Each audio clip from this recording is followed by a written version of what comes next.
At 4 o'clock in the morning in Brussels, Europe quietly backed away from what would have been the most aggressive financial seizure in modern history.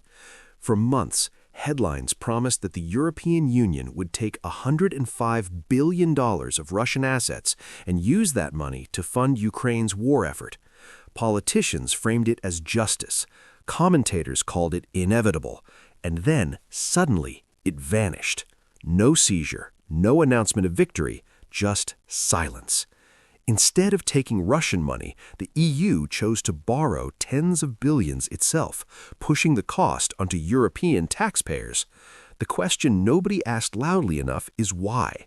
Why would Europe walk away from what looked like free money? The answer has nothing to do with morality and everything to do with fear. To understand why the plan collapsed, you first need to understand where the Russian money actually is. Since 2022, Western countries froze roughly $260 billion of Russian central bank assets. But most of that money isn't sitting in Washington or London. Nearly $191 billion of it is sitting in one place: Belgium. More specifically, inside a financial institution called Euroclear. Euroclear isn't a bank you see on Main Street. It's the plumbing of the global financial system, the invisible infrastructure that settles trades, clears bonds, and holds trillions in assets for governments and institutions worldwide. If Euroclear fails, European capital markets don't wobble, they freeze. The $105 billion seizure plan wasn't about taking Russia's principal assets outright. That would have violated international law immediately. Instead, the EU tried something more subtle. The Russian bonds frozen inside Euroclear had matured, meaning they were generating cash interest payments. Because of sanctions, that cash couldn't be sent back to Moscow, so it piled up billions of dollars in trapped interest. European officials convinced themselves this interest was extraordinary revenue, separate from the original assets. Their plan was to use that cash flow as collateral for a massive loan to Ukraine. On paper, it looks brilliant. In reality, it touched the most dangerous nerve in global finance. While Brussels was drafting legislation, Moscow was drafting lawsuits. 1 week before the decisive EU summit, Russia filed a case in its own arbitration courts demanding the equivalent of $229 billion in damages from Euroclear. The argument was simple. If you hold our money and refuse to return it, you are in default. And if you seize any part of it, even the interest, we will retaliate. The key detail most people missed is this. Euroclear holds assets not just in Europe, but also assets belonging to Western institutions inside Russia. That gave Moscow leverage. If Euroclear was targeted legally, Russia could legally seize Western money in response. This is what terrified Belgium. If Russia declared Euroclear insolvent in its courts and began confiscating Western assets, the losses wouldn't be shared across Europe. They would land squarely on Belgian soil. Belgium would be legally and financially responsible for a collapse that could ripple across the entire Eurozone. The Belgian Prime Minister made this clear behind closed doors. He demanded guarantees that other EU nations would share the risk if Russia retaliated. Germany hesitated. France hesitated. Italy hesitated. Everyone loved the idea of spending Russian money until they were asked to ensure the consequences. At that moment, Europe's central bankers stepped in. The European Central Bank quietly issued a warning that changed everything. If the EU crossed the line and effectively seized sovereign reserves, even indirectly, it would shatter trust in the euro as a reserve currency. Foreign central banks, especially in Asia, the Middle East, and the Global South, would start asking an uncomfortable question. If Europe can seize Russia's money today, could it seize ours tomorrow? The ECB warned that capital flight could follow. Governments would face higher borrowing costs. Inflation would return. The euro itself could come under pressure. This wasn't political risk anymore, it was existential. Then came the banking problem. Several major European banks still had billions trapped inside Russia. If Moscow retaliated against Euroclear, those banks would be first in line to pay the price. Italian and Austrian banks in particular were exposed. Suddenly, the cost of the seizure wasn't theoretical. It had names, it had balance sheets, it had shareholders. The political narrative of making Russia pay collapsed under the reality that Europe might end up paying itself many times over. Hovering over all of this was another factor no official wanted to mention publicly: the United States. With a new administration preparing to take power, European leaders weren't sure where Washington would land. Some advisors believed frozen Russian assets were a bargaining chip for a future peace deal, not a piggy bank to be emptied now. Seizing the money outright could eliminate leverage at the negotiating table. Europe didn't want to move too far ahead, especially if it meant being left alone with the fallout. Buried even deeper was a legal time bomb. Decades earlier, Belgium had signed a bilateral investment treaty with the Soviet Union, one that Russia inherited. That treaty explicitly prohibited expropriation without compensation. Legal experts warned that Russia could challenge the seizure not just in Russian courts, but in neutral international arbitration forums. If Russia won, Belgian assets worldwide, from ships to state accounts, could be seized in retaliation. The seizure plan wasn't just risky, it was legally radioactive. By dawn, the decision was inevitable. The EU walked away. Instead of seizing $105 billion, it announced new borrowing, placing the burden on European taxpayers rather than risking a systemic financial crisis. To save face, leaders agreed to freeze Russian assets indefinitely. They kept the hostage, but refused to pull the trigger. Publicly, the headlines spoke of unity. Privately, Europe had just learned a brutal lesson. In modern geopolitics, finance doesn't obey morality, it obeys structure. And when that structure is threatened, even $105 billion isn't worth the risk. Now that you understand why Europe stopped, the next question is more dangerous. What does this decision signal to the rest of the world? For decades, Western financial systems relied on one invisible assumption: that sovereign assets were untouchable. Central banks parked reserves in Europe and the US precisely because they believed politics could never override property rights. The moment the EU seriously considered seizing Russian assets, that assumption cracked. When it backed off, it wasn't mercy, it was damage control. The message to the world wasn't "we chose restraint," it was "we discovered the limits of our power." Within days of the EU's reversal, quiet reallocations began. Central banks that had already been reducing exposure to euros accelerated the process. Gold purchases surged. Bilateral trade settlements bypassing Western clearing systems expanded. Countries that had watched the Russia sanctions from the sidelines now had confirmation. Reserves held in Western jurisdictions are conditional, not absolute. The EU didn't need to seize the money to lose trust. Simply threatening to do so was enough to change behavior permanently. This is where the concept of financial weaponization becomes self-defeating. Sanctions work best when they are rare and overwhelming.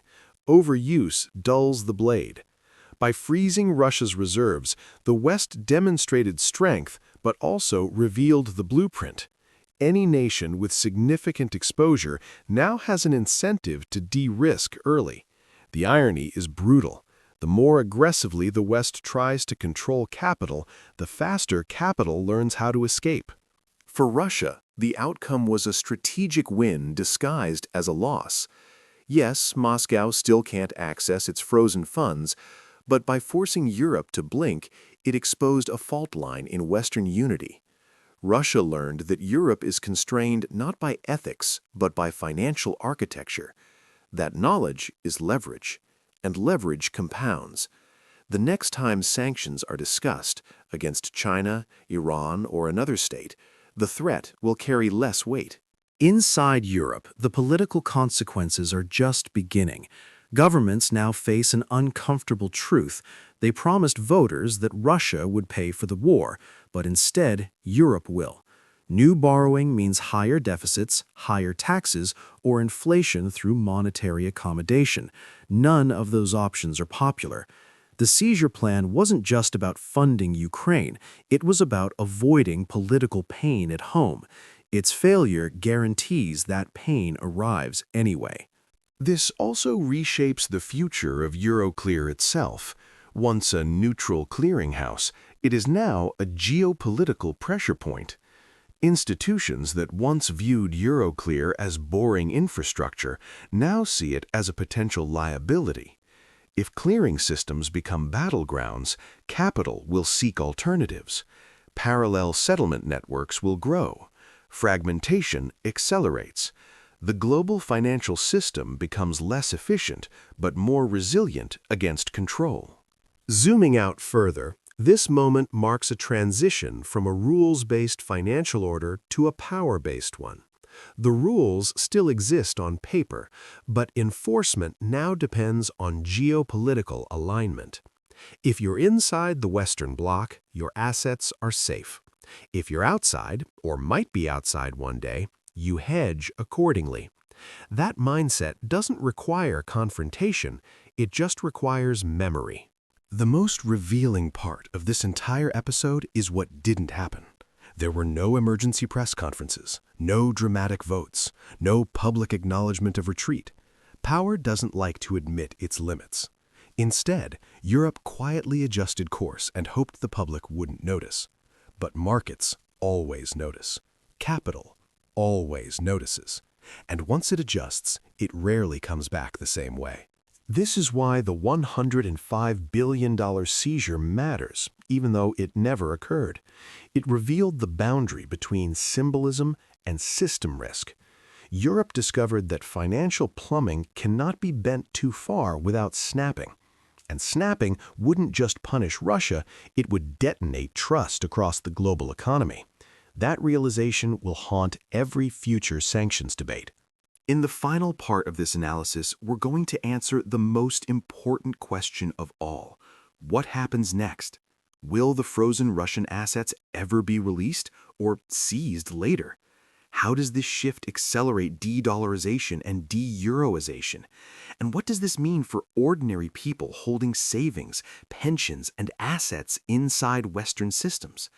Because this wasn't just about Russia. It was a preview of a world where money is no longer neutral and where silence, not headlines, marks the most important turning points. To understand what comes next, we need to separate two timelines. The first is political. Politically, Europe will keep saying the frozen Russian assets are under review. That phrase buys time. It signals toughness without triggering consequences. But the second timeline, the financial one, doesn't wait for speeches. Capital reacts immediately, and capital has already begun repositioning as if the seizure line has been permanently crossed, even if the money stays frozen. The frozen assets themselves are now effectively radioactive. They can't be returned without admitting failure. They can't be seized without detonating trust. So they sit in limbo, an accounting ghost haunting the European system. This is worse than a clean decision. Ambiguity freezes confidence. Any country watching this understands the lesson. Once your reserves are frozen, they are no longer reserves, they are hostages. That realization is already reshaping reserve strategy worldwide. Instead of asking, where do we get the highest yield, central banks are asking, where can our assets not be touched? Yield is optional, sovereignty is not. That is why gold is moving from a legacy asset to a strategic one again. Gold has no counterparty, no clearinghouse, no jurisdiction. It doesn't freeze. The euro pays a price here that won't show up in headlines. Reserve currencies depend on trust, not force. Once trust erodes, usage declines quietly. Fewer trade settlements, smaller reserve allocations, slightly higher funding costs. These changes are invisible day to day, but devastating over decades. Empires don't collapse overnight. They decay through marginal decisions made by people avoiding risk. For the United States, this episode is both a warning and a mirror. Washington watched Europe nearly weaponize private infrastructure and learned the same lesson. Sanctions remain powerful, but only if they don't threaten the plumbing of the system itself. The more sanctions resemble expropriation, the more they accelerate alternatives. Power that relies on confidence must be careful not to frighten its own foundation. Meanwhile, non-aligned nations are quietly coordinating. Trade corridors that bypass Western systems are expanding. Commodity-for-commodity settlement is increasing.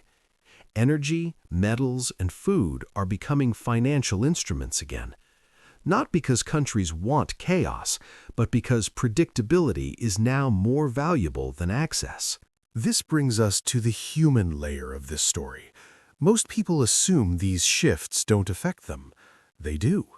Pension funds, savings accounts, insurance portfolios all sit inside systems that depend on global confidence.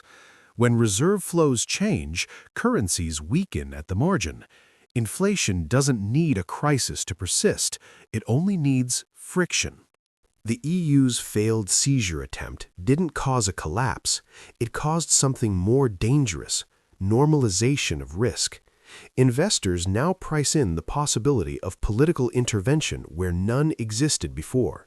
That raises the cost of capital. That slows growth. That reduces resilience when the next shock arrives. This is how systemic vulnerability accumulates, quietly. History offers a parallel. When Britain froze foreign assets during the Suez Crisis, the pound didn't crash immediately, but trust cracked. Sterling never fully recovered its global role. The lesson wasn't learned then. It's being relearned now on a much larger scale. So will Europe ever seize the $105 billion? Possibly, but only in fragments, disguised as interest transfers or legal maneuvers. A clean seizure is too dangerous. The damage would outweigh the benefit. That tells you everything you need to know about where real power lies, not in parliaments, not in courts, but in the invisible agreements that keep money moving. For Russia, the frozen assets have already served their purpose. They exposed Western constraints, they accelerated global hedging, and they forced Europe into a strategic stalemate. That doesn't mean Russia won, it means the battlefield shifted from territory to trust. For the rest of the world, the signal is unmistakable. Financial neutrality is fading. Alignment matters. Jurisdiction matters. Physical assets matter again. The era of frictionless global finance is giving way to something older, heavier, and more political. This is why the EU's decision wasn't about Ukraine funding. It was about survival of the system itself. Leaders didn't ask, "Is this fair?" They asked, "What breaks if we do this?" And when the answer was everything, they stopped. The most important changes in history rarely announce themselves. They happen when a powerful institution hesitates, when it discovers a line it cannot cross. Europe found that line at $105 billion. The world noticed. So remember this moment, not because money was seized, but because it wasn't. In the future, when you hear about frozen reserves, currency shifts, or sudden gold accumulation, trace the thread back here. This was the point where financial power revealed its limits, and once limits are known, strategies change forever.